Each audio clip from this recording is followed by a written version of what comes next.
Welcome back. It's the Big Blue Banter New York Giants football podcast. I'm Dan Schneier, joined as always by my co-host Nick Filato. Today we're here to talk about a few things on the BBB podcast as I have work being done on the house. So headphones are in so I can hear Nick, but be a lot of muting on my end so we don't pick up on all that sound. But a few things to talk about. One, we're going to talk about Eli Manning not making the Hall of Fame, first ballot. We're going to talk about Malik Nabers and a lot of comments from Malik Nabers as he waxed poetic about draft prospect Cam Ward, the quarterback out of Miami. We'll go over his comments about Ward and then some thoughts that I have early on Ward. I just went through 4 games on film this week and I did a cut up. Yeah, I had a big week with Cam Ward and I did a cut up of the Virginia Tech game, Nick, that for those who hadn't seen it, you can check out my Twitter account and it's a 4-minute cut up of my favorite plays from Cam Ward in that Virginia Tech game. So we'll get through more games. There's more to do. Such a different player from 2022 than I remember when he played Wisconsin. I watched that game with my dad, Nick, Washington State versus Wisconsin. Cam Ward played in 2022. And we saw I remember my dad loved the kid. He's like, wow, who is this quarterback? And we both were kind of like, who is this quarterback kind of guy? But then when I rewatched the tape, I was like, this was actually pretty bad tape against Wisconsin. Like, it was all just kind of screens. Jim Leonard was just firing dudes downhill on the line of scrimmage. And then to see the difference in how he's playing at Miami this year, just a totally different player from a confidence standpoint and how he works those reads and him coming off the play side, just a different player entirely. So it's cool to see a player's progression. So we'll talk about those things today, Nick. Let's start with Eli Manning here. Was snubbed, at least probably in our minds, from making the Hall of Fame, the first ballot Hall of Fame. He was not one of the first ballot Hall of Famers. Apparently he was not even one of the finalists, Nick, for being a first ballot Hall of Famer last night. I have a lot of thoughts on this. I want to get your thought first. Okay, my thoughts on the Eli Manning snubbing, if you will. I don't necessarily think it's a snub. I would have liked to see him be a finalist. He's going to get in eventually. I'm not overly shocked or surprised that he didn't get in on a first ballot basis. There's a logjam of Hall of Famers at this point. And the ones who were selected were Eric Allen, Jared Allen, Antonio Gates, and Sterling Sharp were the 4 names selected 2025. Eli Manning didn't make it. I'm not going to freak out about that personally. I don't know how a lot of Giant fans feel about it. He's going to get in eventually. It's going to happen. I think he warrants first ballot consideration, but the fact that he didn't get it, I don't think it's the biggest snubbing in the world. That's my take. What's yours? So I was thinking about it, and I know why he didn't get in, and why he didn't get in, to me at least, is that the people who vote on the Hall of Fame, like, it's a bunch of sports writers who are, part of the I forgot it's not AP, part of the Sports Writers Association of America. I think it's something like that. Nothing. Yeah. I never applied for it, even after I got the job at CBS and with Fox Sports. I just never felt the need. But it's a bunch of sports writers, been around for a while, applied through this, the being a sport part of this big sports writer, association. And a lot of these guys are from different teams, different areas of the country. There's a lot of narratives that they've been told. I got to be frank with you, Nick, just reading a lot of their work and beat work around the NFL. I don't really think a lot of these guys know ball. I'm just going to be honest. So to me, these decisions are not like real ball, right, Nick? I'm talking about, like, are they watching the tape? Are they thinking about things from journalists? Dude. Are they thinking about things from a coverage standpoint? Are they thinking about things from a personnel standpoint? Are they thinking about it more so than the baseline level of what they see on a week-to-week basis? And I think the answer to that is no, to be completely honest. So their opinions on if a guy is a Hall of Famer or not are not held in high esteem by me. So I'll start by saying that. And to me, it comes down to what Adam Schefter said, Nick. Can you write the story of the NFL without this player? And you cannot write the story in the history of the NFL without Eli Manning and what he did against Tom Brady, the first person to ever beat Tom Brady. And he did it in a season where Tom Brady was undefeated 18-0 with the best offense of all time and likely the best team of all time. Like, even today, when you look back, that was considered, even today, the best team of all time. They didn't win the Super Bowl, the Patriots, but they are considered the best team of all time.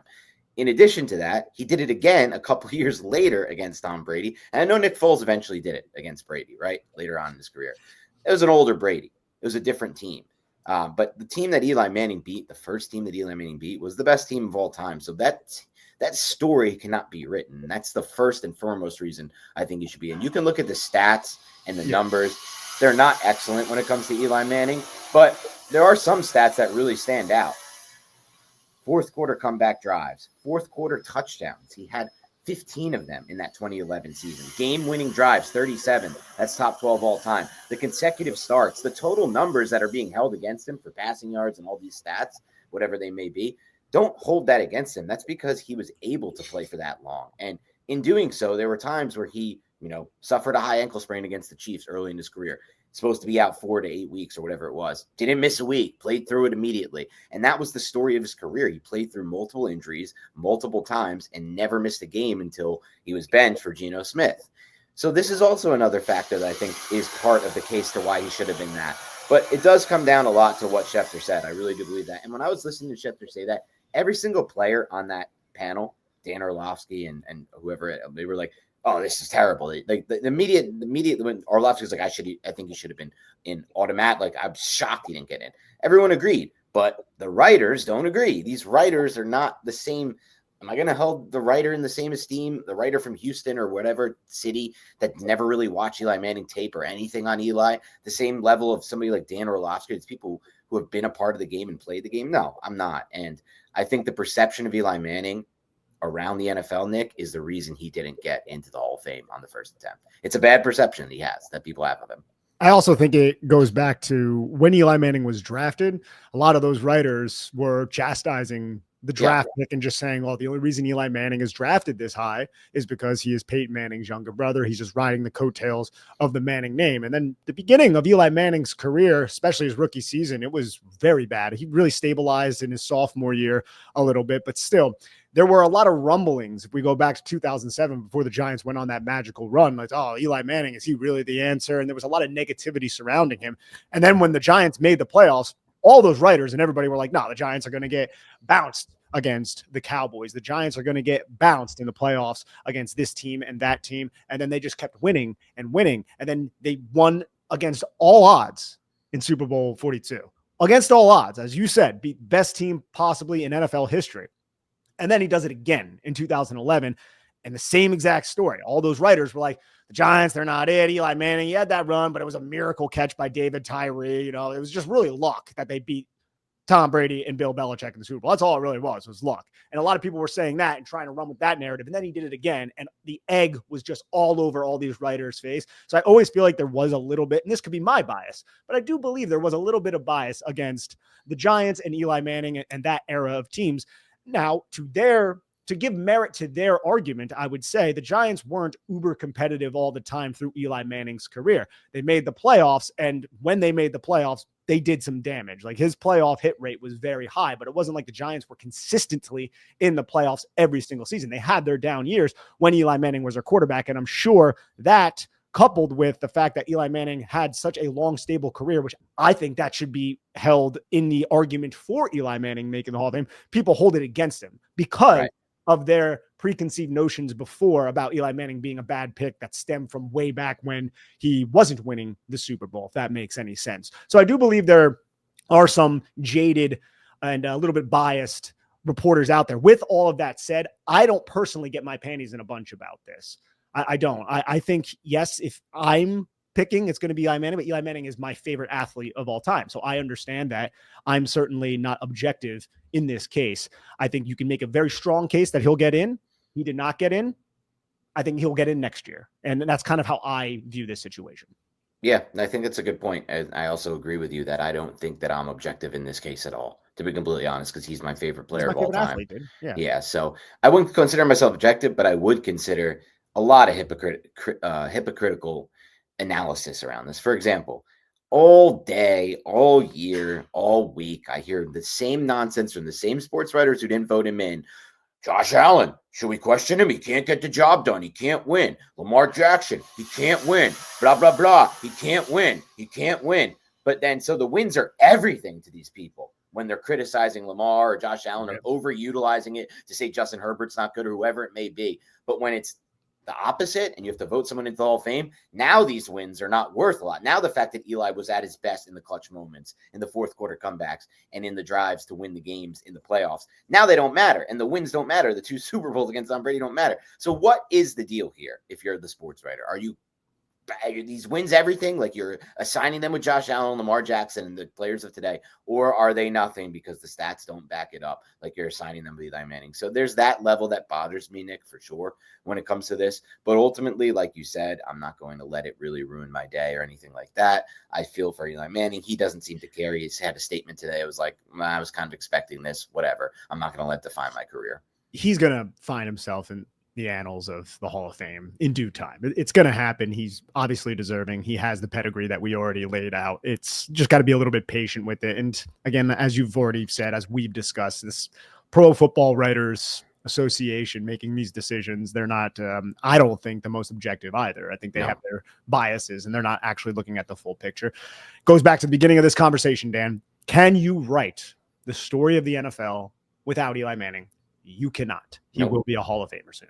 And if Troy Aikman makes the Hall of Fame without stats, the stats people are looking for, then why the hell is Eli Manning not making the Hall of Fame? Like, you look at that case and it's like a total, in my opinion, example of bias. Like, you could maybe say those people who could maybe say Aikman was a better player in his era, but was he? He had an elite offensive line, by far and away the best offensive line in football with the Cowboys before the salary caps. They're just loading guys up. Emmitt Smith, a Hall of Fame running back. Eli Manning played with 0 Hall of Famers besides Michael Strahan his entire career. No offensive line Hall of Famers, no wide receiver Hall of Famers, no, all these things Aikman had. And then Aikman's stats are the same as Eli's. So then why did Aikman get in for winning, but Eli doesn't get in for the wins? It's just, there's a lot of, like what you said, in my mind, a lot of bias in this. And I know I'm biased because I love Eli, but I think these writers are biased in their case against Eli and in their case now against Josh Allen, like I mentioned, or the people like that who don't get the Super Bowls in this current era. So it's a tough situation. It is what it is. I think the reality of the situation is, as my brother texted me last night in our group chat with me, my brother, my dad,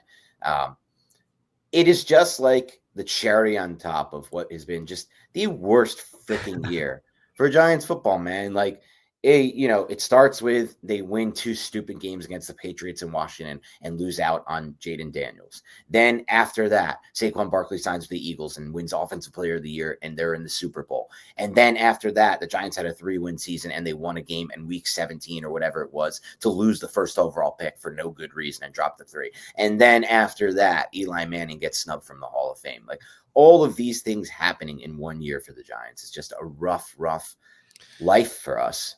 Honestly, the cherry might not be placed on top. It could be just gently hovering over top. You're right. If the Eagles win the Super Bowl. Yeah, that's actually what he said. If they win the Super Bowl. And we'll talk about this on the mailbag episode, but this is going to be remembered if the Eagles win. And this might not be correct, but it will be remembered by many that John Mara and the Giants gave the Super Bowl to the Eagles. That narrative will be spun.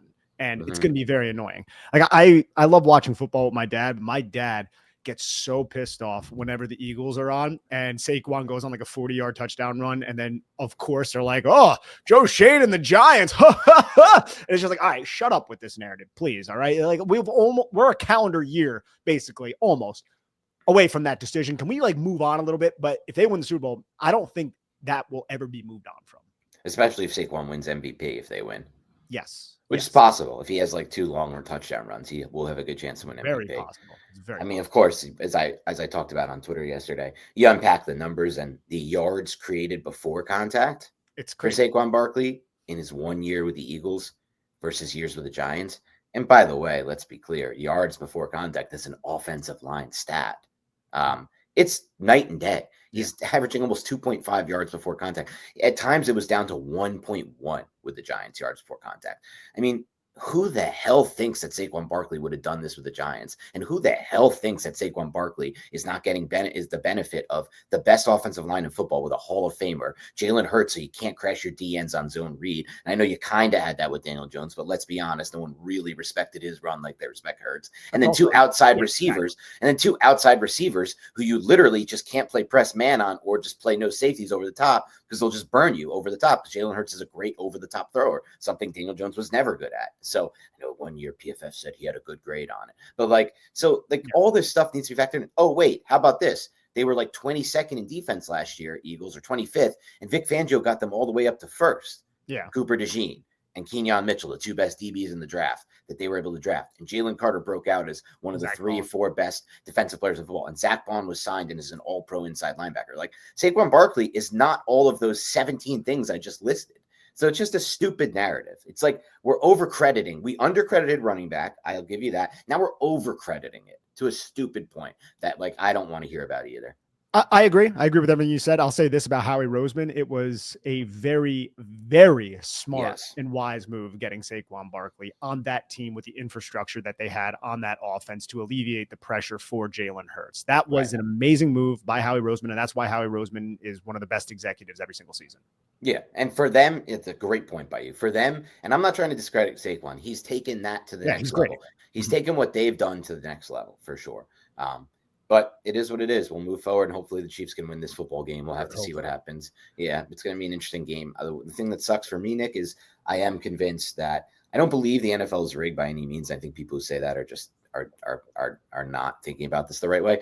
But I do think that there are moments like throughout my fandom where I've been like, oh, that really seems and feels like a give back call by the refs.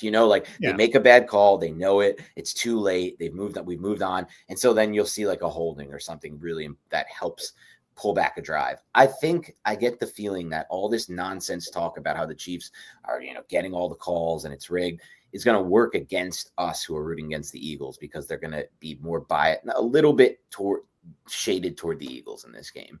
But hopefully I'm wrong about that. This episode is brought to you by Skims. Get your hands on the best underwear in the land. Look, I'm sure, gentlemen, you're a lot like me. You don't want your fit to be too compact, nor do you want to be swinging around like you're trying to destroy a piñata. You want everything in place. Comfort on a cloud with no ride-up. That is the ideal situation, and Skims provides that situation for us, gentlemen. They sent me a few pairs. I wear them to work. I wear them while I'm working out, and they are exactly what I'm looking for in my underwear. And Christmas is right around the corner. So grab a pair of Skims for someone in your life. Maybe that someone is you, and you want that comfortable underwear for your whole situation down there. So shop Skims Men's at skims.com. That's skims.com.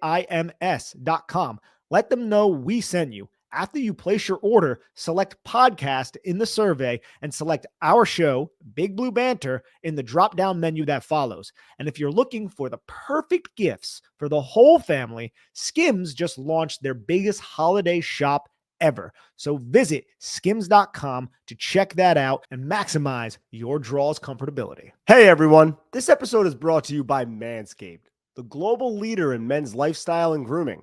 Every man knows the unbeatable feeling of a fresh barbershop shave. Now, what if I told you that you no longer have to wait weeks or even months between appointments to experience it?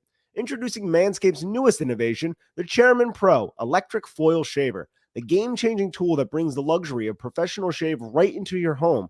Whether you're after that daily silky smooth finish or prefer to maintain a rugged 5 o'clock shadow, the Chairman Pro Electric Foil Shaver is your go-to for precision and style every time.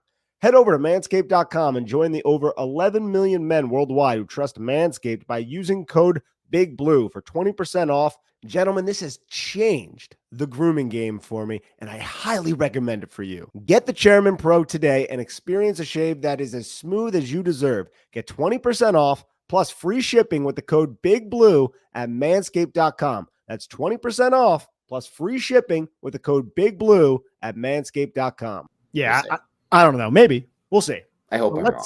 Let's go on to Malik Nabers. You want to talk about Malik? Yeah, Malik said a lot so far this offseason. I'll say this. I'll start with this before we get into what he said about Cam Ward, because that's what we're going to talk about here. I do genuinely like what I've seen from Malik this offseason. Now, at the end of the season, let's remember back to where we were with Malik Nabers. He had a press conference, or a post-game presser where he basically, in a lot of ways, just realistically speaking, called out Brian Dable, right? He's like, I can only get open. I can't, essentially saying the play calling is effed up, right? He also just looked checked out at times toward the end of the season. He definitely did. And it post-game and in-game. So it was kind of at the point where we ended the season, Nick, like, oh God, like, We have a superstar pick. He's unbelievable. His film speaks miles and volumes for what he's able to do. But is he going to want out of this place? Is he going to demand a trade soon? You're going to Garrett Wilson. Is he going to, Garrett, is he going to check out? I think so far what we've seen in this offseason doesn't feel like he's going to check out, which I like. He seems happy. He seems exuberant talking about future options for the Giants. He has all sorts of thoughts on quarterback and what we can do at quarterback to improve this team. And that's what we'll talk about today. I mean, he said multiple things today, so we'll talk about all three. The first thing he said is that he wants the Giants to sign a veteran quarterback and draft a quarterback. So that quarterback that they draft, the pressure isn't all on them. And he can sit and learn behind the veteran if he needs to. So that's the first thing he said. I think that one's pretty straightforward. I don't think we need to respond to that, Nick, unless you have something you wanted to get out. I think you get that one. But let's talk about the two specific quarterbacks that he talked about. One more cryptically than the other, though he did address both. So we'll first start with the cryptic one, and then we'll get into the one that's probably more realistic, though in a lot of ways, neither of these may be realistic option for the Giants this offseason. So we'll start with the cryptic one, Matthew Stafford. There were multiple tweets that Malik Nabers made this week where it was Matthew Stafford's jersey number and like a goat, emoji, or it was Stafford and Kupp's jersey number, Cooper Kupp, who's on the trade block for the Rams. And then a GOAT jersey number. He did it twice, Nick. And then actually I saw today that Jermaine Illuminor also tweeted like a Matthew Stafford to the Giants kind of tweet and deleted it. And Nabers has also since deleted these tweets, by the way, for whatever that's worth. For the conspiracy theorists who want to look into why did they delete them or you speculate on why they deleted them. Okay. Then he was asked about it, Nick, on Radio Row, Super Bowl week. And Malik Nabers basically said, put the riddle together yourself. Why do you think I'm tweeting about this? And they're like, okay, well, let me ask you about Matthew Stafford. And he waxed poetic, Nabers, about Stafford. He said, look, what I love most about him is he has insane, crazy arm talent. Crazy arm talent is what Malik Nabers said. He can make any throw from any point at any time on the field. And that's right, by the way. That is correct. Matthew Stafford has some of the best arm talent in the NFL, currently speaking. And then he said, I've watched a lot of tape of Cooper Kupp. Because he said at LSU, they were putting me in the slot more. That's Nabers saying that. By the way, this is something that Nick and I have asked the Giants to do, and we hope they'll do more in 2025, use Nabers in the slot more. He's like, I watched him run those option routes, and I learned a lot from watching Cooper Kupp run those option routes. He's like, I still think Cooper Kupp can run those option routes at a high level. So Nabers is saying, get me a quarterback with crazy arm talent who can make all the throws like Stafford, a proven winner with a Super Bowl, and Kupp. Kupp will run the option routes out of the slot. Nabers will be open more often in the deep half of the intermediate. And Matthew Stafford has the arm talent to get him the football in the deep half of the intermediate. What are your thoughts on all of this and the possibility of the Giants trading for Matthew Stafford? I absolutely love Matthew Stafford as a quarterback. He's 37 years old. He has a lot of injuries in his past with his back and all of that. And look, I like the idea of it. But to be honest, I think it would be somewhat of Joe Shane being very desperate and pushing a lot of chips forward. I don't know if the Giants are in that position to realistically compete for Super Bowls right now. But if you give them Matthew Stafford, it obviously significantly raises those chances. And maybe if they did stay healthy and Andrew Thomas could stay healthy and that defense would be able to solidify a little bit, they would be able to compete for the playoffs and maybe even a little bit more than that with an ascension from Malik Nabers. I don't know what it's going to cost, and cap-wise, I'm a little unsure on how that would work. I'm sure the Giants would need to restructure Dex, Andrew Thomas, and all. So you're talking about a massive investment in an older quarterback who is pushing 40 at this point. A little bit risky. It's alluring because the Giants have not had a quarterback like Matthew Stafford since Eli Manning, and I do believe Matthew Stafford is still a top 10 quarterback in the NFL. But I'm a little tentative. What about you? Yeah, well, I'll start by saying this. Third overall pick is completely off the table for me. Yes. I wouldn't even consider it. If that's what the asking price is, the Giants' third overall pick, move on. Now, if it's something more similar to the Rodgers trade with the Jets and the Packers recently, which I really think is what the framework should be for a Stafford trade, given his age and injury history. Which would be a 2 and a 3? It was two second-round picks and a 5. Okay. They also did a pick swap from 15 to 17 in the first round. I wouldn't want to do that. I don't want to. Well, we won't do that because it'll be 3 to whatever the Rams are, which is deep down. And I don't think it's that deep, the Rams, but the Rams made the playoffs. It's deep. And also, a lot of this does depend on Stafford because there's been rumors about Stafford retiring for like a year and a half now, but I don't know if any of those have been substantiated. Right. Well, I mean, it definitely depends on that. I don't think he would, because I was listening to his wife on the podcast, and she was basically saying, like, I'm pissed at the Rams for even suggesting they're going to trade Cooper Kupp, and this is ridiculous, and maybe we will move on to another team type of thing, because we were one game away from the NFC Championship, one play away from the NFC Championship, she was saying, and she kind of has a good point there, but whatever that may be. But yeah, so the third pick's off the table. Again, that Jets trade, which was 2 2s and a 5th, and the pick swap in the first round. I think the Jets got back a pick from the Packers too, maybe even a mid-round pick. That's like something I would entertain, Nick. But ultimately, I think what you said is really a good point. Like, from a cap standpoint, the problem is you're taking on the Cooper Kupp contract as well, which is really not looking good as he ages and his injuries. So we are incorporating Kupp into this. I as well? think you would have to make it work for Stafford, for him wanting to come. Yeah. And well, a lot of it does depend. Like, I'm not sure exactly. The Rams have an amazing young defense at this point. Amazing's a little strong, but they have a lot of strong defensive pieces. Are they willing to blow it up? What would they do that for? What will other teams trade for a guy like Matthew Stafford? Do the Rams really want to get away from that Cooper Kupp contract? And if that's the case, are they incentivized to possibly take a little bit less for Stafford to get rid of Cooper Kupp? There's a lot of moving parts. There's a lot of variables to this situation. I'll say this from a content standpoint, from every Sunday and Monday I have to go through this all 22 film and just bust my ass. I would love it from that standpoint. I don't know if it is the wisest or most prudent move moving forward. With that said, what else is there? If the Giants trade for Matthew Stafford, are they not going to take a quarterback? Are you going to take a quarterback and have him sit for 2-3 seasons if Stafford wants to play an extra 3 years? I do believe there's a potential out in Stafford's contract after the 2024 year. Can you do that and bring him in? So again, a lot of moving parts. Open to the idea, a little tentative is I would say the way I describe it. I'm with you on that, especially because I think if you did, the way these things usually work out is if you did trade for him, I think he'd also just seems always happen. You'd get a new contract. Yeah. It's like not even a restructure. I think you're adding money in years and just making it worse for the Giants from a contractual standpoint. So it's a little much. I'm probably with you. The desperation of Shane is another thing that, and the desperation of me. How about the desperation of me and you? No, I'm serious. I need to see decent quarterback play, because without it, not decent, good to Stafford is great still. So let's just call that great. But if we don't get quarterback play, we don't get anything here. I agree. Yeah, I agree. And that's the thing that makes me be interested, because again, it might not be the most prudent moving forward. And I don't want this desperate general manager to make this last ditch effort and the Giants aren't that great and it doesn't work out next year. And then we have all this money and we're kind of crippled for the next 3 seasons, let's say. Right.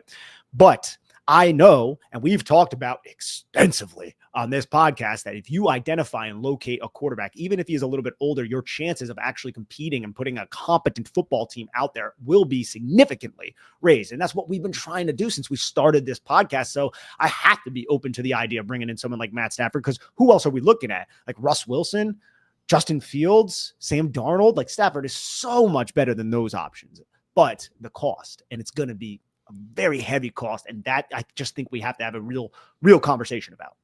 Yeah, that's a good point.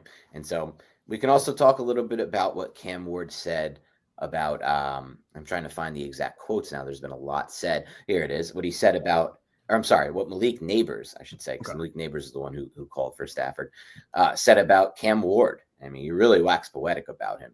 He said, and he said this, by the way, on Sirius XM NFL, I believe it was 2 days ago, Nick. So here's Malik Nabers on Cam Ward. He said, he's comfortable when he's back there in the pocket. He throws the ball in spots you're not really supposed to throw the ball, but he has crazy arm talent. He's mobile. I've seen him come back from some games where I'm like, nah, this game's over with, and he's just dotting. He's very efficient. He has crazy arm talent. So that's the third arm talent reference that Nabers has made. One about Stafford and 2 about Cam Ward. It seems to me that Malik Nabers is on to the whole arm talent thing, and he's a big arm talent believer. Makes a lot of sense. Without it, I mean, you don't get a lot of these opportunities as a receiver. He says, I feel like he's a leader that wants to bring people along to win. I mean, you look at that Miami team through the years. Without him, their record wasn't like that. You bring a guy like that on the team, you know the record shows what kind of leader he is, what kind of quarterback he is. That's Malik Nabers on Cam Ward. Yeah, Cam Ward has some sick arm talent from everything that I have seen. And I think Malik Nabers is just excited because he is well aware that the Giants are going to be adding upgrades to this quarterback room, whether that is via trade, free agency possibly, and then through the draft. He also said Shedeur Sanders is a leader of men. He said something to that effect. I don't know if he waxed poetic about his arm talent. I didn't see the interview. I'm going off of just like a little clip that I heard. So yeah, that's those are two quarterback options who could realistically be Giants. I think he's very excited, Malik Nabers. And I think one of the reasons why he is in such good spirits, although the New York Giants are down in the dumps, is because he is well aware of the fact that he's getting these upgrades in soon.